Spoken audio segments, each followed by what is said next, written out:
Question number 2 है बच्चों 144 के अभाज्य गुणनखंड में अभाज्य गुणनखंडों की घातों का योग। चलो इसको लगा लेते हैं। तो 144 का पहले गुणनखंड कर लेते हैं। 2 सत्ते 14, 2 दूनी 4, 2 तियाँ 6, 2 छंग 12, 2 इक्कम 2, 2 अट्ठे 16 और ये 2 नेम 18, फिर 3 तियाँ 9 और फिर 3 इक्कम 3। तो यहाँ पर 144 के गुणनखंड जो है वो क्या आए हैं बच्चों आपके 2 गुणे 2 गुणे 2 गुणे 2 गुणे 3 गुणे 3। घात में बदल लो, 2 की घात 2 प्लस 2 की घात 2 गुणे 3 की घात 2।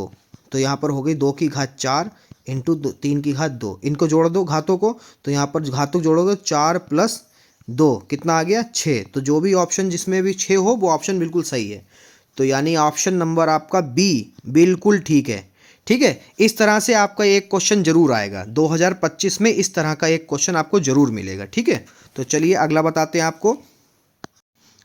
क्वेश्चन नंबर 3, m के किस मान के लिए समीकरण युग्म x - 2y बराबर 23 तथा 3x प्लस my बराबर 1 का एक अद्वितीय हल होगा। देखिए क्या कह रहा है बच्चों, दो समीकरणें दे रखी हैं, वो कह रहा अद्वितीय हल होगा। तो अद्वितीय हल के लिए आपको पता है क्या होना चाहिए, a1 अपॉन a2 बराबर नहीं होना चाहिए b1 अपॉन b2 पर। ठीक है, ये अद्वितीय हल के लिए जो है समीकरण का मान होता है तुलना में।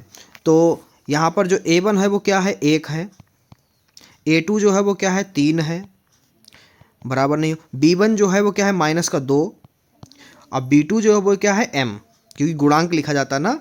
तो यहाँ पर क्रॉस मल्टीप्लाई करोगे तो क्या आ जाएगा m इक्कम m बराबर नहीं, sorry, not equal to -2 multiply 3। तो m नॉट इक्वल टू -6। तो जो भी -6 हो वो आपका आंसर होगा। तो -6m बराबर ऑप्शन नंबर सी, m बराबर नहीं है -6 के। ठीक है, तो ऑप्शन नंबर सी बिल्कुल सही है आपका। ठीक है, तो ऐसे ही आपके सवाल मिलेंगे। ठीक है बच्चों, तो अगला देखते हैं क्वेश्चन नंबर 4।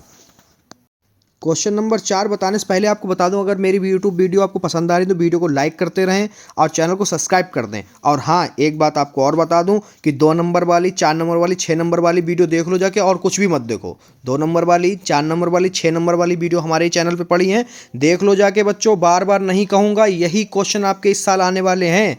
ठीक है, अब बहुविकल्पी वीडियो आपको पढ़ रही हैं, 6 वीडियो पढ़ चुकी हैं, उनको भी देख लो जाके, मज़ा आ जाएगा आपको। यही क्वेश्चन मिलेंगे मैथ में और कुछ भी नहीं पूछेगा। ठीक है, तो आगे देखते हैं। क्वेश्चन नंबर 4 है 2x प्लस 3y बराबर 18।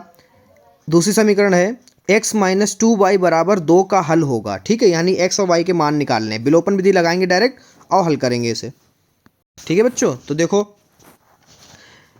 2x प्लस 3y बराबर 18 और इसमें देखो x बराबर करने के लिए क्या करो, 2 से गुणा करा दो। समीकरण 2 में 2 से गुणा करा के लिखना नीचे, तो 2x हो जाएगा माइनस 4y हो जाएगा, माइनस का बराबर में 4 हो जाएगा। ठीक है, तो ये विलोपन विधि होती ना, आपको पता है जब एक चर कटना हो तो उसको बराबर भी तो करना पड़ता। तो यहाँ पर x कटना था तो इसलिए बराबर कर लिया बच्चों। ठीक है, आगे देखो घटाते हैं तो घटाने में चिन्ह बदल जाता है, ये माइनस हो गया, ये प्लस हो गया, ये माइनस हो गया। अब कट कर लो, x कट गया तो ये जुड़ जाएंगे, 7y बराबर ये हो गया 14। ठीक है, 7 कम 7, 7 दूनी 14, y बराबर क्या आ गया 2। अब क्या करो, समीकरण 1 में मान रख दो y का, तो 2x प्लस 3y बराबर 18 मान रख दो भैया, बहुत आसानी से लग जाएगा। ये तो विलोपन विधि है, आपको आती होगी। तो ये हो गया आपका 18 और ये 3 दूनी 6 आया था, प्लस का था उधर गया, माइनस का हो गया। x बराबर आपका आ गया है यहाँ पर 12/2, 2 इक्कम 2, 2 छंग 12। तो x बराबर आ गया 6। ठीक है, तो x 6 और y 2, x 6 और y 2 ऑप्शन नंबर ए बिल्कुल सही है। ठीक है, इस तरह के सवाल आते हैं बच्चों, ध्यान से देखो, बहुत ध्यान से। अगर अभी नहीं सीरियस होगे तो फिर होगे कब, पेपर हो जाने के बाद में सीरियस होगे क्या? तो सीरियस होकर पढ़ाई करो, सीरियस होकर, बहुत सीरियस होकर पढ़ाई करो, क्योंकि इस वक्त सभी टीचर सीरियस हैं। आपको जो भी वीडियो मिल रही होंगी सबके सब पूरा 100% अपना दे रहे हैं। ठीक है, ओके, तो चलते हैं क्वेश्चन नंबर 5 पर। बहुत सीरियस होकर बच्चे पढ़ो, एक बार फिर से कह रहा हूँ। ठीक है, इन क्वेश्चनों को फिर से एक बार देखना आप लोग पेपर से पहले, मज़ा आ जाएगा। यही क्वेश्चन आएंगे और फिर वापस आकर इन वीडियो पे कमेंट करना अगर आपको लगता है ये क्वेश्चन आए हैं, क्योंकि मुझे तो पूरा यकीन है ये यही क्वेश्चन आएंगे। ठीक है, क्वेश्चन नंबर 5, के किस मान के लिए रैखिक समीकरण युग्म x प्लस के वाई बराबर 1 तथा के एक्स प्लस वाई बराबर के स्क्वायर के अनेक हल होंगे। अब देखिए क्या कह रखा है, अनेक हल होंगे। यहीं पर उसने देखो क्वेश्चन का आंसर आपके लिए लगाने का तरीका बता दिया। अनेक हल होने के लिए आपको पता है क्या होता है कि a1 बराबर a2 बराबर b1 बटे b2 बराबर c1 बटा c2 होना चाहिए अनेक हल के लिए। ठीक है, अब यहाँ पर देखो a1 a2 जो है समीकरणों से ले लो, तो a1 जो है वो आपका 1 हो गया, a2 जो है वो आपका k हो गया। ठीक है, b1 जो है वो आपका k हो गया और b2 जो है वो आपका हो गया है 1, क्योंकि बाई है तो सिर्फ 1 लिखोगे, गुणांक लिखा जाता है। ठीक है, c1 जो है 1 और आपका c2 जो है वो k स्क्वायर हो गया। अब इसमें से किसी को भी एक को हल कर लो। ठीक है, इन दो को लेके चलना है, तो यहाँ पर हो जाएगा क्रॉस मल्टीप्लाई में के स्क्वायर हो जाएगा, बराबर में 1 1 कम 1, तो स्क्वायर जब ट्रांसफ़र करोगे तो ये अंडर रूट हो जाएगा। के बराबर प्लस माइनस आया 1। ठीक है, क्योंकि वर्ग रूट्स के बाहर निकलने पर संख्या प्लस माइनस में आती है, तो ये प्लस माइनस 1 आया है। तो देखो प्लस माइनस 1 है ऑप्शन नंबर बी, बिल्कुल सही बच्चों। ठीक है, ऑप्शन नंबर बी।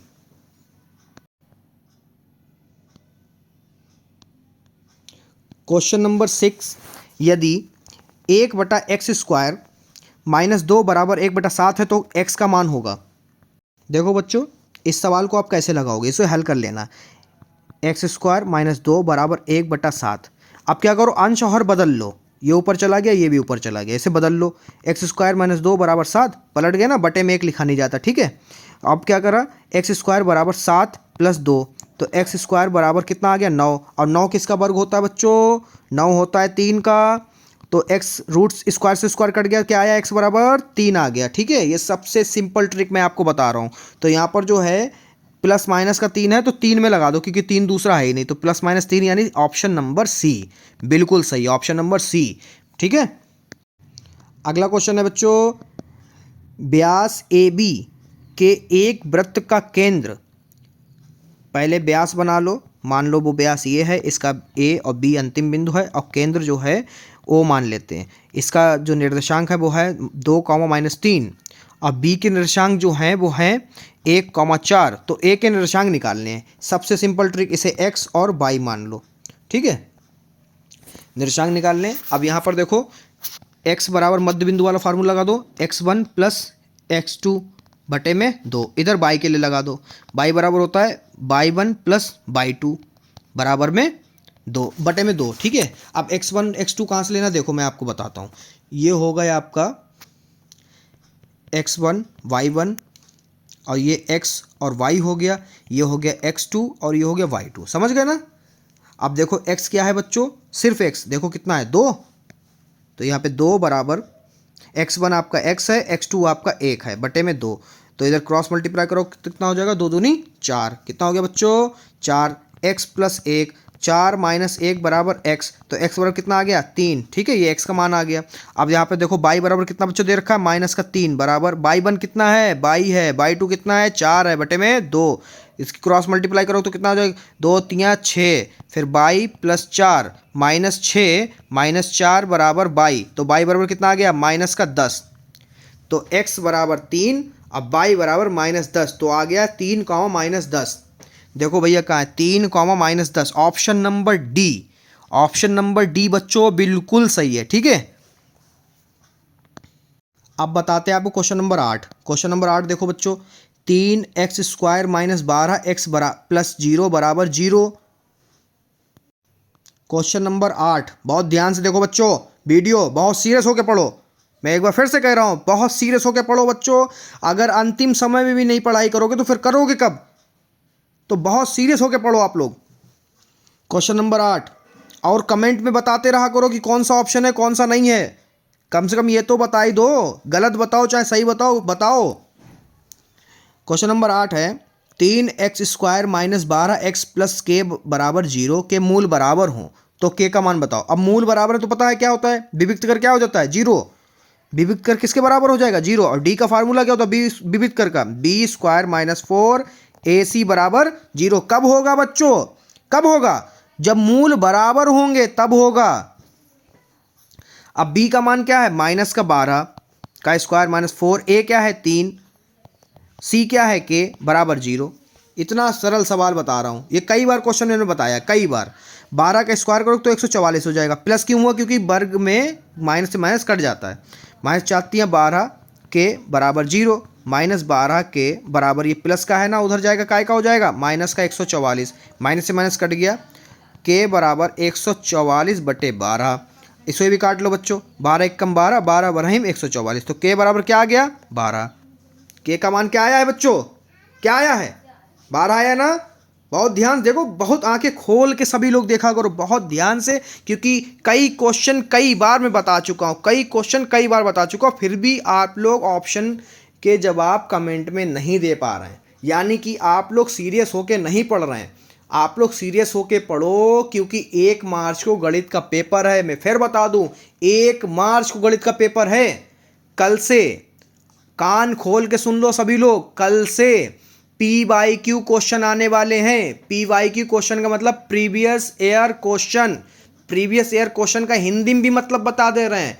पिछले साल पूछे गए प्रश्न, पिछले साल मतलब 2024 में पूछे गए प्रश्न आपको कल से मिलने वाले हैं। तो कल से 9 बजे आप और आपके सभी दोस्त अंतिम समय में अंतिम महायुद्ध लड़ने की तैयारी के लिए कल से 9 बजे आप लोग प्रीमियर वीडियो यानी लाइव वीडियो देखने के लिए सभी लोग उपस्थित हो जाएं। आपने साल भर क्या करा उससे कोई फर्क नहीं पड़ता, कोई फर्क नहीं पड़ता, मगर अंतिम समय में आप क्या कर रहे हो इससे बहुत फर्क पड़ेगा। ठीक है, तो अंतिम समय में पढ़ाई कर लो बच्चों, माता पिता का पैसा फ्री में मत बर्बाद करो। ठीक है, तो जो रिचार्ज कराया उसका तो कम से कम बच्चों अपने माता पिता का पैसा इस बार अदा कर दो। सही से पढ़ाई करो बच्चों, बहुत सही से, बहुत मेहनत से आपके माता पिता पढ़ाई करते हैं। ठीक है, तो आपका के का मान आया बच्चों 12। क्वेश्चन नंबर 9, बहुत ध्यान से बच्चों, ठीक है, इस क्वेश्चन को बहुत ध्यान से देखना। क्वेश्चन नंबर 9 है, 2 आकृतियां जिनके आकार समान हो परंतु आमाप अवश्य रूप से समान ना हो कहलाती है। क्या कहलाएगी बच्चों? आपको मैंने ये क्वेश्चन, अगर आपने कक्षा 9 सही से गणित पढ़ी है तो आपको आता है। बताइए, ऑप्शन नंबर ए होगा या ऑप्शन नंबर बी होगा या ऑप्शन नंबर सी होगा या फिर ऑप्शन नंबर डी होगा। देखते हैं किसका सही ऑप्शन निकलता है। करिए कमेंट, करिए कमेंट, बताइए क्या ऑप्शन है। ठीक है, जो भी बच्चे इस समय देख रहे हैं वो कमेंट करके बताएं कि ऑप्शन नंबर कौन सा सही है। ऑप्शन नंबर ए होना चाहिए या फिर ऑप्शन नंबर बी होना चाहिए, ऑप्शन नंबर सी होना चाहिए या फिर ऑप्शन नंबर डी होना चाहिए। कौन सा होना चाहिए?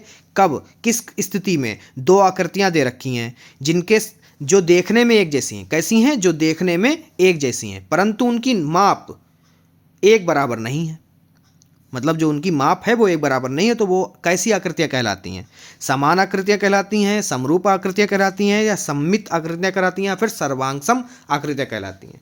तो बच्चों ये आपने बहुत पढ़ा है, ऑप्शन नंबर डी, सर्वांगसम आकृतियां, लगभग बराबर, लगभग बराबर, ये वाला चिन्ह इस्तेमाल किया आपने तो समझ गए ना, इसी को क्या कहते हैं? सर्वांगसम। ओके,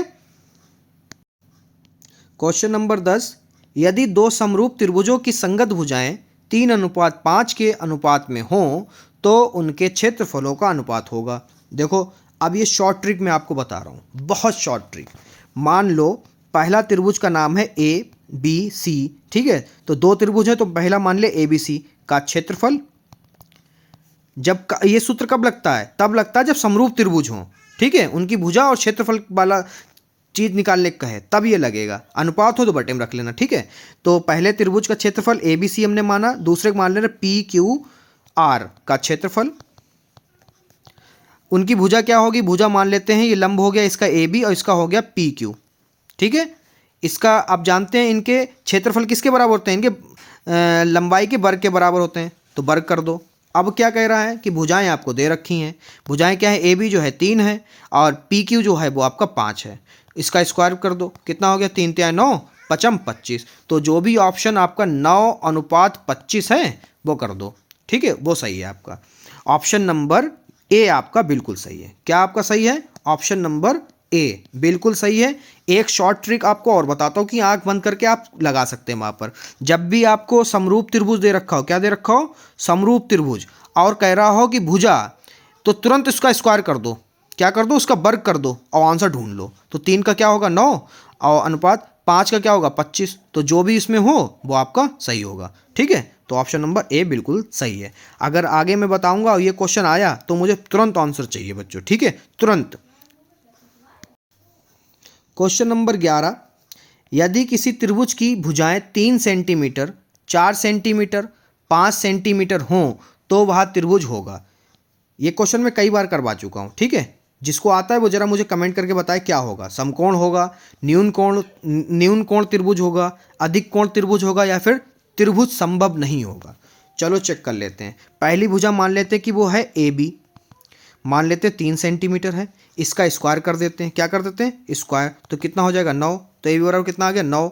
तो उसके बाद में क्या करते हैं, ए सी मान लेते हैं, ए सी का भी स्क्वायर कर दें। ए सी मान लेते हैं, अधिक वाली को क्या कर देते हैं 5। तो 5 का स्क्वायर 25, किसी को भी मान लो, 3 भुजाएं कोई सी भी भुजा मान लो। ठीक है, जरूर नहीं ए सी 5 माना, आप बी सी भी मान सकते हो। ठीक है, फिर उसके बाद में बी सी क्या करो, बी सी मान लो 4, 4 का स्क्वायर क्या होगा 16। ठीक है, अब क्या करो, छोटी भुजाओं जोड़ो, A B square plus B C square क्या है 9 प्लस 16, इन्हें जोड़ो कितना आ जाएगा 25। तो 25 किसके बराबर है, ए सी के बराबर है। किसके बराबर है, ए सी के, ए सी स्क्वायर के बराबर आया ना 25।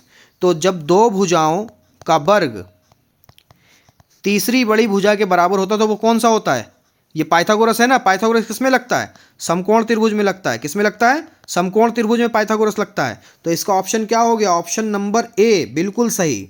ठीक है, देखिए बच्चों क्वेश्चन नंबर 12, समरूप त्रिभुजों के परिमाप क्रमशः 10 सेंटीमीटर, 15 सेंटीमीटर, तो इनके क्षेत्रफलों का अनुपात बताओ। सबसे पहले क्या करो, देखो शॉर्ट ट्रिक बताता हूँ आपको, बहुत शॉर्ट ट्रिक। जब भी परिमाप दे दे, समरूप त्रिभुज का परिमाप दे दे, पहले साले को कर लो कट। क्या कर लो, कट। 5 दूनी 10, 5 तियां 15, तो यानी 2:3 आ गया। अब ये परिमाप नहीं रही, क्या हो गई, भुजाएं आ गई। तो भुजाएं क्या आ गई आपकी 2:3, यानी ए बी बराबर आपका आ गया 2 और पी क्यू बराबर आ गया आपका 3। अब लगा दो सूत्र जो पिछली वीडियो में, अभी पिछले क्वेश्चन में मैंने बताया था। ठीक है, वो क्या बताया था, त्रिभुज ए बी सी का क्षेत्रफल किसके बराबर होगा, उसकी भुजा के बराबर होगा। अनुपात में है तो अनुपात लगा लो। ठीक है, तो त्रिभुज पी क्यू आर का क्षेत्रफल बटे में क्या कर लो, पी क्यू कर लो, पी क्यू का भी वर्ग कर लो। तो इसे करोगे तो ए भी कितना होगा, 2 दूनी 2 का हो जाएगा और 3 का हो जाएगा। ये तो कितना हो गया 2 दूनी 4 बटे 9। तो 4:9 जो भी ऑप्शन है वो बिल्कुल सही है। 4:9 आपका ऑप्शन नंबर बी बिल्कुल सही है बच्चों। Option number B. जब भी परिमाप दे रखा हो कान खोल के सुन लो, गलती नहीं मुझे चाहिए बोर्ड परीक्षा में, गलती का कोई तरीका नहीं। आपने 10 साल के बाद पहला बोर्ड परीक्षा होता, गलत नहीं करोगे आप। आज आप प्रॉमिस करो कि ये क्वेश्चन आएगा तो बिल्कुल सही होगा आपका ऑप्शन। ठीक है, जब भी आपका समरूप त्रिभुज का परिमाप पूछे या दे तो तुरंत उसका कट कर लो, जिससे भी कट रहा हो। ठीक है, और क्या करो, छोटी भुजा को हमेशा ऊपर रखो, बड़ी भुजा को नीचे रखो। ठीक है, एक त्रिभुज मान लो, फिर ऐसे ये तरीका लगा दो। ठीक है, आपके आंसर हमेशा सही मिलेंगे। ठीक है, क्वेश्चन नंबर 13 है। क्वेश्चन नंबर 13 है, tan थीटा बराबर दे रखा 8/15, क्या निकालना है, कॉसेक थीटा निकालना है। ठीक है, तो tan 8/15 दे रखा तो क्या होता है लाल बटे कक्का के हिसाब से, लंब बटे आधार।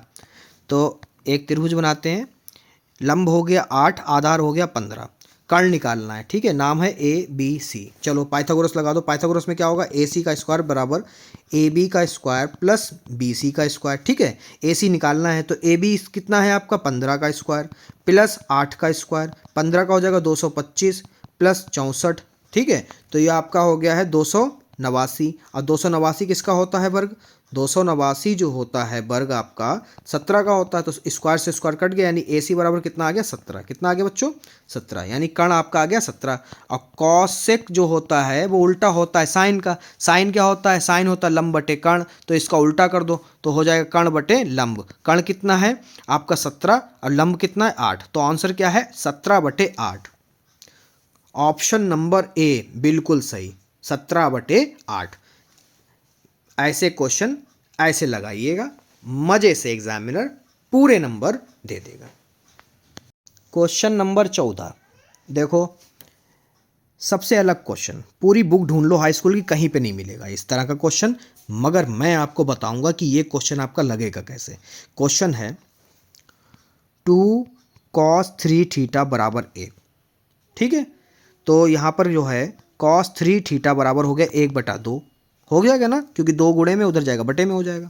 फिर आप क्या करोगे, cos 3 थीटा बराबर, अब 1/2 किस में कॉस का होता है, कॉस का होता है cos 60 का। कॉस से कॉस छूट गया, तो क्या बचा 3 थीटा बराबर 60। अब 3 एकम 3, 3 दूनी 6, 0 का 0, तो थीटा बराबर क्या आ गया बच्चों, 20 आ गया। क्या आ गया बच्चों, 20 अंश। जहां दिख रहा हो लगाओ निशान, आगे बढ़ो। ऑप्शन नंबर सी है। एक बात और आपको बता दूं, बहुविकल्पी यानी आपकी ओमार शीट जो होगी वो आपकी मशीन चेक करेगी। ठीक है, मशीन बिल्कुल रियायत नहीं करती। जो ऑप्शन सही होंगे उतने नंबर देगा, नहीं सही होगा काट देगा। कॉपी जो है एग्जामिनर चेक करता है। ठीक है, एग्जामिनर जब चेक करता है तो वो थोड़ा दया भी खा सकता है आपके ऊपर, या थोड़ी बहुत चीज़ें गलत होती तो उसको सही करके मतलब नंबर पूरे दे देगा। मगर मशीन कभी दया नहीं खाती। 20 ओमार में जितने नंबर मिलेंगे उतने नंबर देगा, जितने आप सही करके आओगे उतने नंबर वो देगा, चढ़ा देगा तुरंत रोल नंबर पे। अगर आपने गलत कर दिए, 20 क्वेश्चन में से 5 भी गलत कर दिए, तो आपके बेटा 70 में से 65 हो जाएंगे। और फिर उधर भी कुछ गड़बड़ करोगे तो 20 MCQs बहुत अच्छी तरीके से तैयार कर लो आप।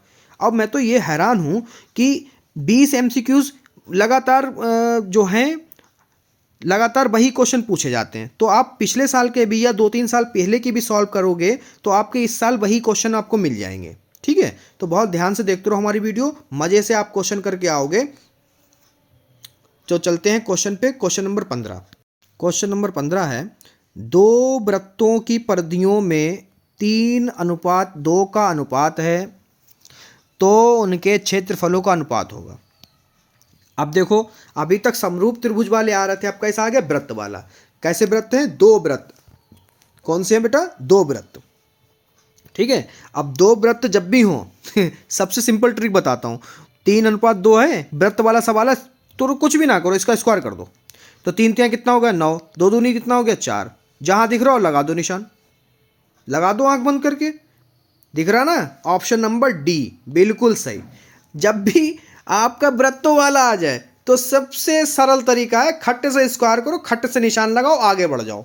ठीक है, अगला वाला क्वेश्चन अपना करने लोगो, समय बचा लो। ठीक है, तो तरीका समझ में आया ना, समझ में आया तो एक लाइक करो इसी बात पे, और चैनल को सब्सक्राइब नहीं करा तो चैनल को अभी सब्सक्राइब करो। ठीक है, तो चलते हैं क्वेश्चन नंबर 16 देखते हैं भाई।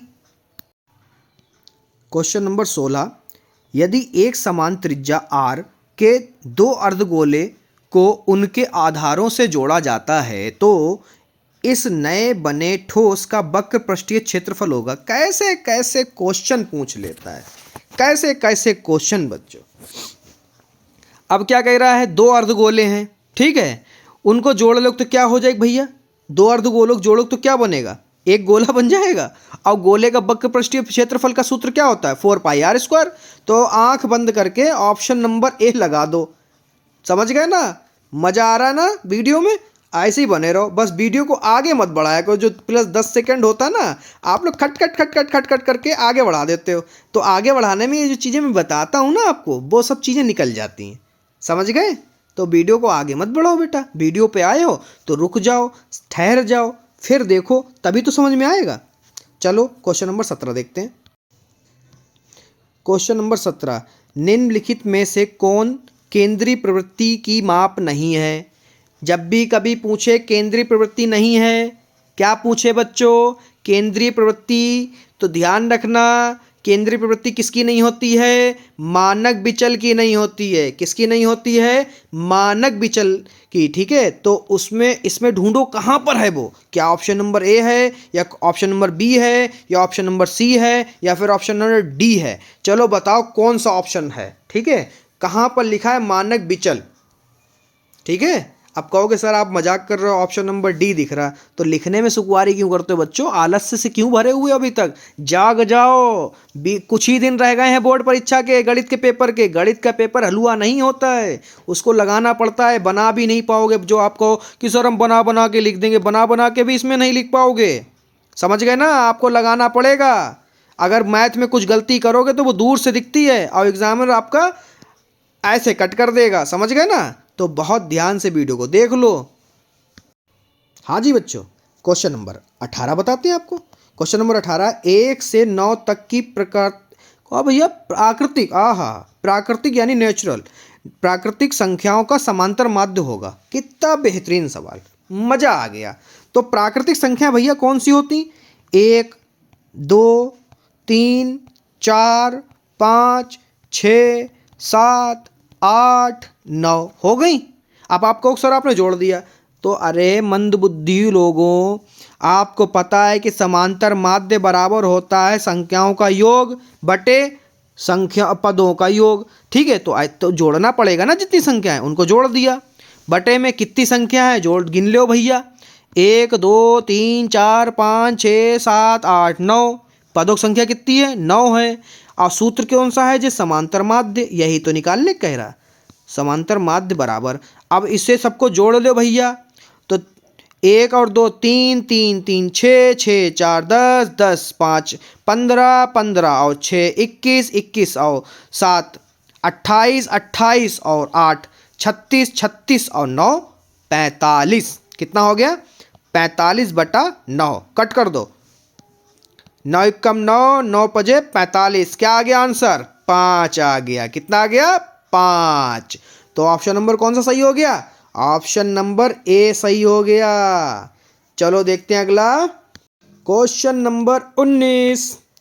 यदि किसी बारंबारता बटन की माध्यिका 16 तथा माध्य 15 तो उसका बहुलक बताओ। इसी क्वेश्चन का इंतजार था। हम वो कहें अभी तक आया कैसे नहीं, टपक गए 19वें बन के। समझिए ना, सूत्र ध्यान है का होते? बहुलक बराबर 3 माध्यिका घटा 2 माध्य। माध्यिका दे रखी, का दे रखी? 16। तो 3 गुणे 16 गुणे माध्य दे रखो, का दे रखो? 15। तो 16 तियाँ 48 माइनस 15 दूनी 30। 48 में से घटाई दो 30, कितो बचो? 18 बचा। तो जो भी ऑप्शन में 18 है वो बिल्कुल सही हो गया। तो ऑप्शन भैया कौन सा है? हमें तो दिख नहीं रहा 18। क्या गलत तो नहीं है? क्या ऑप्शन नंबर ए है, ऑप्शन नंबर बी है, या फिर सी है, या फिर डी है? अरे दिख गया भैया, ऑप्शन नंबर बी है ना? तो कमेंट कर देते, दिख रहा था अगर तुम्हें भी, काहे नहीं करा कमेंट? चलो अगला बताते हैं बड़ी मस्ती में आपको। अगला क्वेश्चन है, प्रथम 10 प्राकृतिक संख्याओं की माध्यिका होगी। चलो बताओ क्या होगी। एक तो जो पीछे गाना बज रो, परदेसी परदेसी परदेसी। अरे परदेसी है तो परदेसी जाओ ना, प्रदेश में जाओ यार। हाँ, किसी को दूसरा काम भी तो होता है, वो भी करे। अब जो साउंड बज रहा है, बच्चों अगर डिस्टर्ब हो रहा हो तो माफ़ करना। कुछ हैं लोग फ्री में गाना बजाते थे, दिन भर गाने ही बजाते, इनका कोई काम ही नहीं है। क्वेश्चन पे आते हैं। क्वेश्चन है, वैसे एक बात कहें बच्चों, गाना बहुत मस्त है, 2-3 सेकंड रुक के सुना, मज़ा आ गया। देखो, परदेसी परदेसी जाना नहीं मुझे छोड़ के, गाना सुनना तुम लोग, मज़ा आ जाएगा। चलो क्वेश्चन पे आते हैं।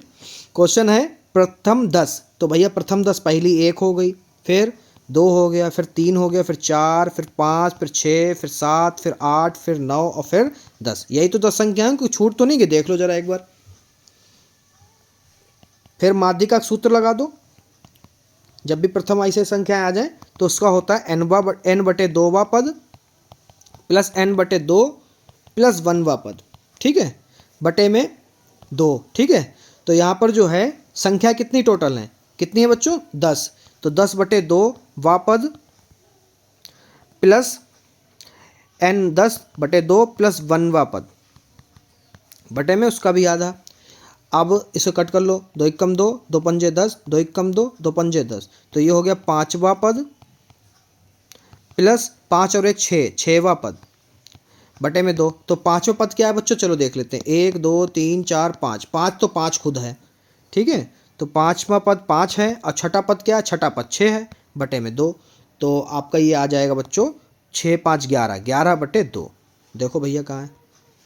अरे दशमलव में निकालना पड़ेगा। चलो भैया दशमलव में निकाल दे रहे। 2 11, 2 पंजे 10 बटे पॉइंट लगाओ, 0 बढ़ाओ, 2 पंजे 10। 5.5। क्या है? 5.5। वैसे गाना बहुत बढ़िया है, परदेसी परदेसी, सुनना जाके जरूर, मजा आ जाएगा। अरे हाँ, जाने से पहले एक बात और बता दें आपको। अरे वीडियो लाइक कर दी तो वीडियो लाइक कर दो, चैनल को अभी सब्सक्राइब कर दो और अपने अच्छे दोस्तों को वीडियो शेयर कर दो, जिसे आप अपना असली दोस्त भाई जिगरी मानते हो, उसको शेयर करके जाना।